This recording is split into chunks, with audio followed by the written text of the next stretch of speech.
नमस्कार, हमारे इस खास कार्यक्रम में आपका स्वागत है। चंद्रमा में पहुंचने के बाद भारत अपनी महत्वाकांक्षी अंतरिक्ष परियोजना गगनयान की तैयारी कर रहा है। 2025 में गगनयान की अंतरिक्ष यात्रा प्रस्तावित है। इसमें यात्रा करने वाले अंतरिक्ष यात्रियों के नाम भी सामने आ चुके हैं। प्रधानमंत्री नरेंद्र मोदी ने आज गगनयान मिशन की प्रगति की समीक्षा की और नामित अंतरिक्ष यात्रियों को अंतरिक्ष यात्री विंग भी प्रदान किए। वहीं प्रधानमंत्री ने कहा कि भारत का 2035 में अपना अंतरिक्ष स्टेशन होगा। इस अवधि के दौरान भारत चांद पर अंतरिक्ष यात्री भी भेजेगा। इन्हीं सब विषयों पर हम इस खास कार्यक्रम में चर्चा करेंगे। गगनयान के लिए नामित अंतरिक्ष यात्रियों से भी आपको परिचित करवाएंगे। मैं हूं चंद्रशेखर जोशी।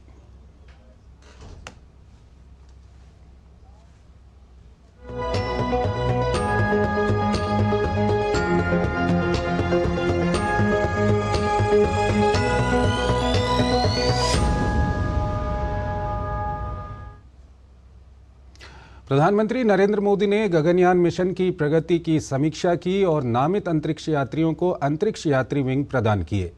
गगनयान मिशन भारत का पहला मानव अंतरिक्ष उड़ान कार्यक्रम है, जिसके लिए विभिन्न इसरो केंद्रों पर व्यापक तैयारी चल रही है।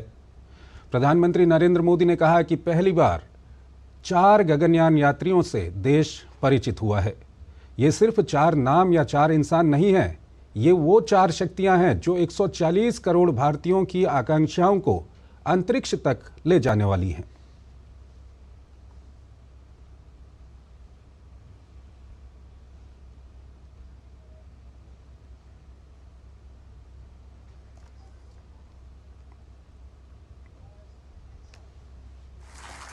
ये सिर्फ 4 नाम और 4 इंसान नहीं है, ये 140 करोड़ एस्पिरेशंस को स्पेस में ले जाने वाली 4 शक्तियां हैं। 40 वर्ष के बाद कोई भारतीय अंतरिक्ष में जाने वाला है, लेकिन इस बार टाइम भी हमारा है, काउंटडाउन भी हमारा है और रॉकेट भी हमारा है।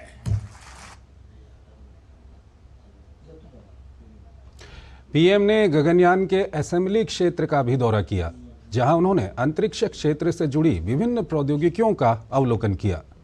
उन्होंने भारतीय अंतरिक्ष अनुसंधान संगठन द्वारा विकसित एक महिला ह्यूमनॉइड अंतरिक्ष रोबोट से संवाद भी किया।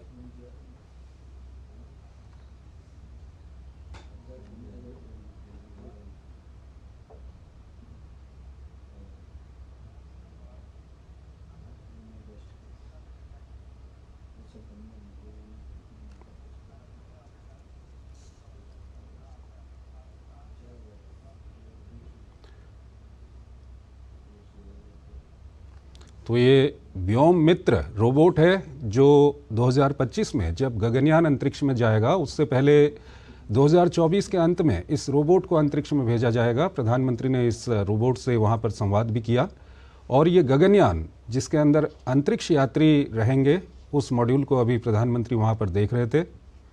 साथ ही साथ इसरो के अधिकारियों ने उन्हें गगनयान मिशन से जुड़ी हुई सभी जानकारियाँ मुहैया करवाई। और आपको बता दें कि प्रधानमंत्री नरेंद्र मोदी ने विक्रम साराभाई अंतरिक्ष केंद्र तिरुवनंतपुरम में 3 महत्वपूर्ण अंतरिक्ष बुनियादी ढांचा परियोजनाओं का भी उद्घाटन किया। इन परियोजनाओं में सतीश धवन अंतरिक्ष केंद्र श्रीहरिकोटा में पीएसएलवी एकीकरण सुविधा PIF, महेंद्रगिरी में इसरो प्रोपल्शन कॉम्प्लेक्स में नई सेमी क्रायोजेनिक इंटीग्रेटेड इंजन और तिरुवनंतपुरम में ट्रायोसोनिक विंड टनल शामिल हैं। ये 3 परियोजनाएं अंतरिक्ष क्षेत्र के लिए विश्व स्तरीय तकनीकी सुविधाएं उपलब्ध कराने के लिए लगभग 1800 करोड़ रुपए की लागत से विकसित की गई हैं।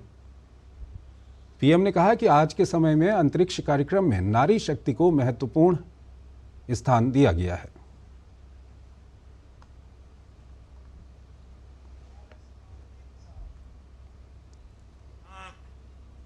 अनेक प्रोजेक्ट्स का लोकार्पण भी किया गया है। इनसे देश का वर्ल्ड क्लास टेक्नोलॉजी के क्षेत्र में सामर्थ्य तो बढ़ेगा ही, साथ ही रोजगार के भी नए अवसर बनेंगे। और साथियों, मुझे खुशी है कि हमारे स्पेस सेक्टर में विमेन पावर, इस विमेन पावर को बहुत महत्व दिया जा रहा है। चंद्रयान हो या गगनयान, महिला वैज्ञानिकों के बिना ऐसे किसी भी मिशन की कल्पना भी नहीं की जा सकती। और एक महत्वपूर्ण जानकारी प्रधानमंत्री के द्वारा दी गई। प्रधानमंत्री नरेंद्र मोदी ने कहा कि 2035 तक अंतरिक्ष में भारत का अपना अंतरिक्ष स्टेशन होगा, जो हमें अंतरिक्ष के अज्ञात विस्तार का अध्ययन करने में मदद करेगा। अमृतकाल की इस अवधि में भारतीय अंतरिक्ष यात्री हमारे अपने रॉकेट के जरिए चंद्रमा की सतह पर उतरेंगे। 2035 तक अंतरिक्ष में भारत का अपना स्पेस स्टेशन होगा, जो हमें स्पेस के अज्ञात विस्तार को जानने में मदद करेगा। इतना ही नहीं, इसी अमृतकाल में भारत का एस्ट्रोनॉट भारत के अपने रॉकेट से चंद्रमा पर भी उतरकर दिखाएगा। साथियों, 21वीं सदी का भारत, विकसित होता हुआ भारत, आज दुनिया को अपने सामर्थ्य से चौंका रहा है। और आइए आपको उन 4 अंतरिक्ष यात्रियों के बारे में बताते हैं जिनका चुनाव किया गया है गगनयान के लिए। चारों अंतरिक्ष यात्रियों के नाम अब सामने आ चुके हैं। आज पीएम मोदी ने इन्हें अंतरिक्ष यात्री पंख प्रदान किए। आइए इनके बारे में आपको बताते हैं। सबसे पहले बात करते हैं ग्रुप कैप्टन प्रशांत बालाकृष्णन नायर की। उनका जन्म 26 अगस्त 1976 को केरल के तिरुवाजियाद में हुआ था।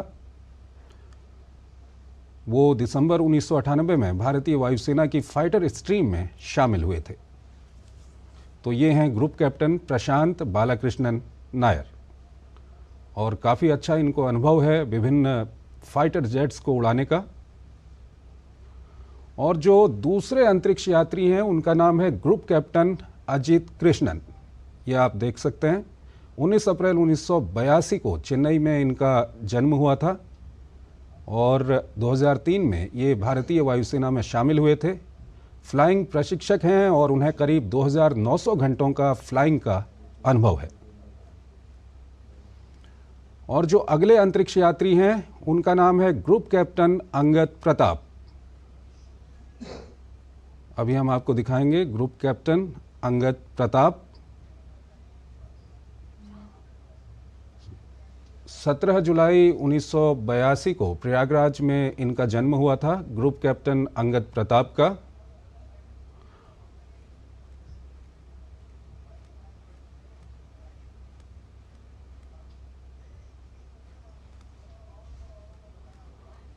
और चौथे जो अंतरिक्ष यात्री हैं वो विंग कमांडर शुभांशु शुक्ला। अभी हम जब कार्यक्रम में चर्चा करेंगे तो इनके बारे में ग्राफिक्स के जरिए आपको जानकारी देते रहेंगे। ये हैं विंग कमांडर शुभांशु शुक्ला। 2006 में फाइटर स्ट्रीम में इंडियन एयरफोर्स में ये शामिल हुए थे और काफ़ी अच्छा इनका अनुभव है। 2000 घंटे का फ्लाइंग का इनका अनुभव है। तो ये 4 अंतरिक्ष यात्री हैं जो गगनयान की जो उड़ान होगी अंतरिक्ष में, उसमें ये 4 अंतरिक्ष यात्री अंतरिक्ष में जाएंगे। और आइए अब हम इन्हीं विषयों पर बातचीत करते हैं। 2 खास मेहमान हमारे साथ जुड़ रहे हैं। हमारे साथ डॉक्टर SV शर्मा यहाँ पर मौजूद हैं, फॉर्मर डेप्यूटी डायरेक्टर हैं इसरो के, और रतन श्रीवास्तव इस वक्त हमारे साथ मौजूद हैं, स्पेस एक्सपर्ट हैं। रतन जी, स्वागत है आपका हमारे इस कार्यक्रम में। सबसे पहले हम आपसे ही जानना चाहेंगे, काफ़ी महत्वाकांक्षी ये परियोजना है गगनयान की। हमारे दर्शकों के लिए बताइए, गगनयान इतना महत्वपूर्ण क्यों है भारत के लिए? जोशी जी, गगनयान का महत्व इसलिए ज़्यादा हो जाता है क्योंकि ऐसा नहीं कि हम पहली बार अंतरिक्ष में किसी को भेज रहे हैं। आप तो जानते ही हैं, आज से तकरीबन 40 साल पहले स्क्वाड्रन लीडर राकेश शर्मा जी जा चुके हैं, लेकिन वो हमारा यान नहीं था, हमारी टेक्नोलॉजी नहीं थी, और वो ना हमारा अपना प्रोग्राम था जी। गगनयान का प्रोग्राम कोई नया प्रोग्राम नहीं है, ये बहुत पुराना प्रोग्राम है, लेकिन फंडिंग की ज़रूरत होने की वजह से ये प्रोग्राम कई बार चला रुका। अंततः करीब 2017-2018 में जब गवर्नमेंट ने इसके लिए फंडिंग डेडिकेट की, तब ये काम फिर से शुरू हुआ। इसमें 2-3 चीज़ें महत्वपूर्ण ये हैं कि एक तो ये पूरी तरह भारतीय मिशन है, तो इसका जो लॉन्च व्हीकल है वो लॉन्च व्हीकल हमारा भारतीय है, जो उसका क्रायोजेनिक इंजन है विकास, वो हमारा भारतीय है। और इसमें जितने अभी तक टेस्ट हुए हैं, launch test, pad abort test, crew escape test, वो सारे टेस्ट अभी तक सफल हुए हैं। और ये भी हमने अपने आप अपनी तकनीक और अपनी देश की लोकल इंडस्ट्री के थ्रू सोर्सिंग करवा के काम किया है। इसीलिए ये इतना किफ़ायती भी है एक तरह से ये मिशन। और सबसे बड़ी बात यह है कि जो ट्रेनिंग हुई है वो ज़्यादातर ट्रेनिंग हमारे यहाँ अपने यहाँ देश में हुई है, बेंगलोर में हुई है, त्रिवेंद्रम में हुई है, और थोड़ी बहुत ट्रेनिंग बाहर हुई थी जब रशिया में, और आप जानते हैं उस समय कोविड आ गया तो फिर ट्रेनिंग रुक गई। तो एस्ट्रोनॉट ट्रेनिंग सेंटर भी हमारे देश का ही है। तो कुल मिलाकर के ये एक total make in India, made by ISRO mission है, और ये हमारे लिए एक बहुत बड़ी सफलता है, क्योंकि कुछ ही देश है, भारत शायद चौथा देश हो जाएगा जो किसी ह्यूमन रेटेड फ्लाइट करेगा और स्पेस में किसी अंतरिक्ष यात्री को भेजेगा। ठीक है, अजय लेले हमारे साथ जुड़े हुए हैं, स्पेस एक्सपर्ट हैं। बहुत बहुत स्वागत है आपका हमारे इस कार्यक्रम में। लेले साहब, हम अपने दर्शकों के लिए जानना चाहते हैं कि गगनयान जो है इन अंतरिक्ष यात्रियों को ले जाएगा, क्या कुछ इसके उद्देश्य होंगे और कैसे ये यात्रा करेगा, कहाँ तक की यात्रा करेगा? आज जैसे हमने देखा कि 4 एस्ट्रोनॉट्स का नाम दिया है, और उनके साथ प्राइम मिनिस्टर ने मुलाकात भी की है। ये 4 में से 2 या 3 एस्ट्रोनॉट्स जाने की संभावना है। फाइनल डिटेल्स अभी तक वर्कड आउट नहीं है, लेकिन ये कहा जा रहा है कि 6 या 7 दिन का ये मिशन रहेगा। इसका मतलब वो खाली अंतरिक्ष में नहीं जाने वाले हैं, वहां जाने के बाद शायद कुछ एक्सपेरिमेंट भी कर सकते हैं। तो बेसिकली ये मिशन, तो पहले हमें ये सोचना चाहिए कि ये मिशन एक कैपेबिलिटी डेमोन्स्ट्रेशन है, कि पहले हम ये प्रूव करना चाह रहे हैं कि हम अंतरिक्ष को भेज सकते हैं और बाद में सेफली लैंड भी हो सकते हैं। तो उस हिसाब से अगर हम देखेंगे तो मिशन का एम लिमिटेड है, लेकिन अगर 6 या 7 दिन वो वहां रहने वाले हैं तो डेफिनेटली इसरो ने कुछ उपकरण तैयार किए होंगे, कुछ एक्सपेरिमेंट्स किए होंगे जो ये एस्ट्रोनॉट्स वहां जाके कर सकते हैं। इनको ट्रेन करना कितनी बड़ी चुनौती होती है सर? ट्रेन करने से आपका सिलेक्शन से ही ये प्रोसेस स्टार्ट हो जाता है। 4 एयरफोर्स के ऑफिसर्स हैं, ये चारों पायलट्स हैं। ये खाली पायलट्स नहीं है, ये टेस्ट पायलट्स भी है। सो यूजुअली टेस्ट पायलट क्या होता है कि अगर आपको फ्लाइंग में आप कंटिन्यूअसली अच्छा कर रहे हो, 1000 घंटे से ज्यादा आपका फ्लाइंग हो चुका है, उसके बाद आपका एक डीप सिलेक्शन प्रोसेस रहता है। फिर AST करके एक जगह है बेंगलोर में, जहां पे इनका ट्रेनिंग रहता है on further nuances of flying. Different types of aircraft पे, डिफरेंट टाइप्स ऑफ इक्विपमेंट पे इनको 11 महीने के लिए ट्रेन किया जाता है। और बेंगलोर एक ऐसी जगह है जहाँ पे काफी बड़ी मात्रा में एरोस्पेस रिलेटेड इंडस्ट्रीज भी है और एजेंसीज भी है, जैसे इसरो है, HAL है और कई सारी चीजें हैं। सो उनको उसमें भी एक्सपोजर दिया जाता है। सो खाली फ्लाइंग ट्रेनिंग के बियॉन्ड इनको टेक्नोलॉजी का ट्रेनिंग भी दिया जाता है। और ये टेस्ट पायलट्स के ग्रुप में से ये 4 लोगों को सिलेक्ट किया गया था। उसके बाद वो एडवांस ट्रेनिंग के लिए, पर्टिकुलरली स्पेस रिलेटेड ट्रेनिंग के लिए रशिया गए थे। रशिया जाने के बाद कोविड का प्रॉब्लम हो गया था। सो भारत में आने के बाद तब तक इसरो ने एक अपना छोटा एस्टेब्लिशमेंट तैयार किया था कि जहाँ पे एस्ट्रोनॉट ट्रेनिंग हो सकती है। सो उनका ट्रेनिंग वहां पे भी हुआ है।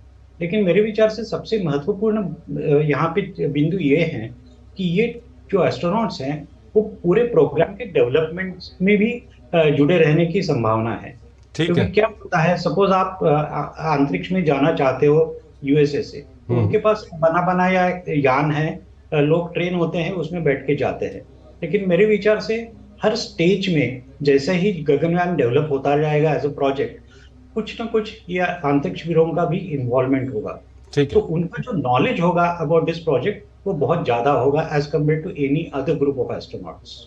ठीक है, इसके अलावा आज प्रधानमंत्री ने एक फ्यूचर का रोड मैप भी रखा है और काफ़ी महत्वपूर्ण बात कही है। 2035 तक भारत का अपना अंतरिक्ष स्टेशन होगा, ये प्रधानमंत्री की ओर से कहा गया है। और भी महत्वपूर्ण बातें कही गई हैं और गगनयान भी काफ़ी